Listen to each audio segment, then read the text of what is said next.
5 erreurs financières à ne plus faire en 2023. Dans quelques jours, nous passons dans la nouvelle année. Nous passerons de 2022 à 2023. C'est une période où beaucoup de gens font leur bilan et prennent de nouvelles résolutions.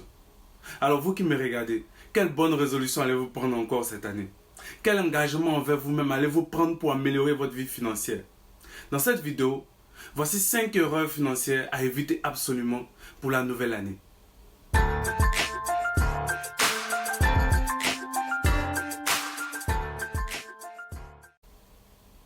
Salut, Ange Brice Nyaba. J'aide les individus à développer la mentalité et les connaissances nécessaires pour épargner, gérer et fructifier leur argent. Si vous êtes nouveau ici, abonnez-vous dès maintenant pour ne rater aucune vidéo.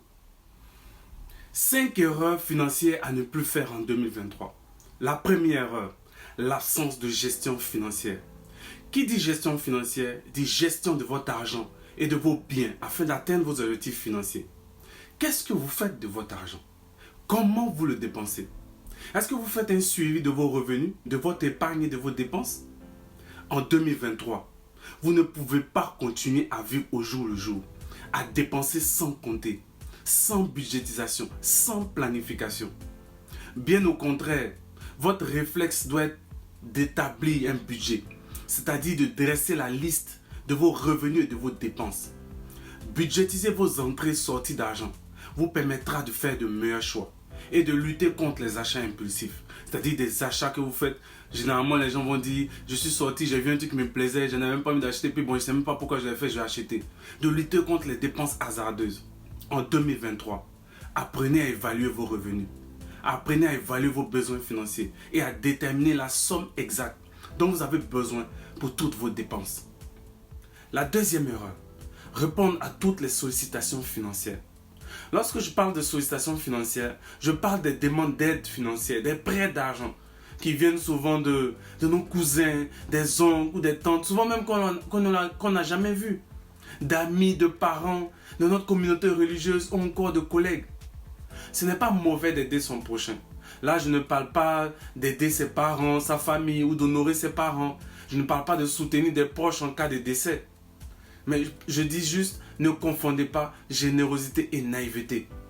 Être généreux ne veut pas dire répondre à toutes les doléances alors qu'on n'a rien. Être généreux ne veut pas dire se mettre en danger financièrement pour les autres. Être généreux ne veut pas dire être dans l'excès, être dans une gentillesse extrême. J'ai vu plusieurs fois des personnes s'endetter, prendre des avances sur salaire, tout ça pour pouvoir aider les autres, pour pouvoir aider les gens. Pas que c'était mauvais. Mais le but, c'était quoi? C'était de ne pas déplaire à la famille, ne pas déplaire aux amis, ne pas être traité d'avare, de personnes méchantes. En 2023, apprenez à dire non quand c'est nécessaire. Aidez les gens en fonction de ce que vous avez. Et peut-être même uniquement si vous le pouvez. Si vous ne pouvez pas, ce n'est pas grave. Vous n'êtes pas Superman. Par exemple, une personne vous demande en urgence 100 000. Et vous n'avez que 20 000 sur vous, ou même vous n'avez rien. Donnez-lui les 20 000 et laissez cette personne trouver le reste par elle-même.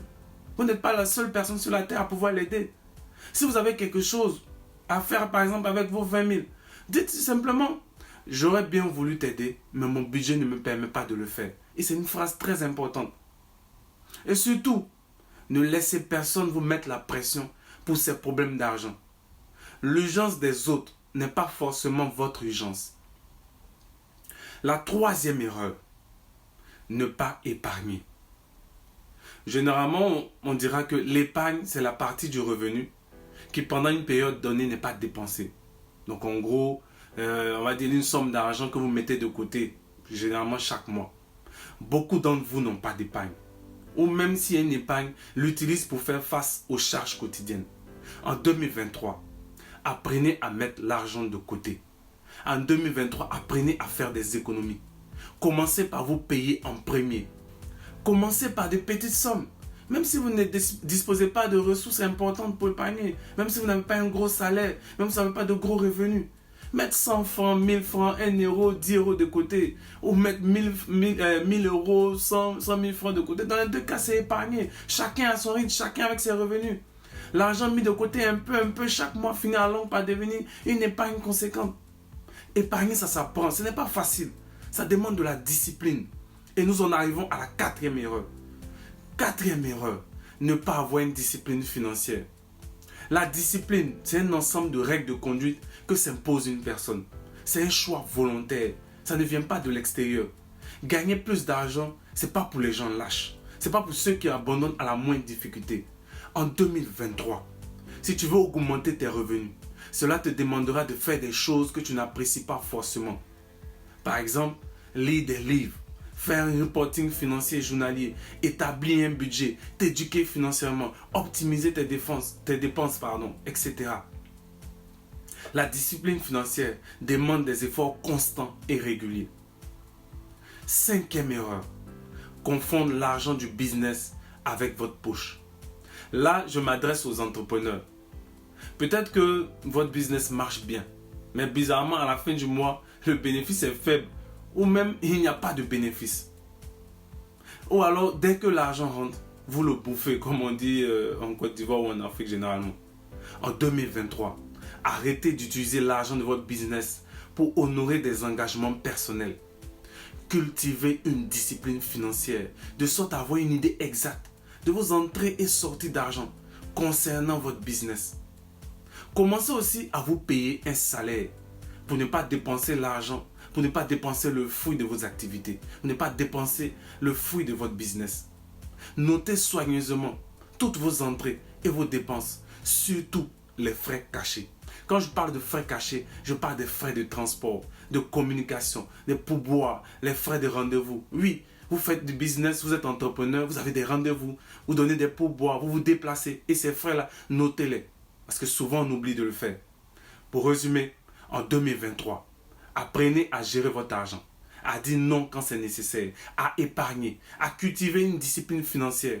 Et retenez bien, l'argent du business n'est pas votre argent. Si cette vidéo vous a plu, commentez-la, partagez-la et n'oubliez pas de vous abonner. À bientôt.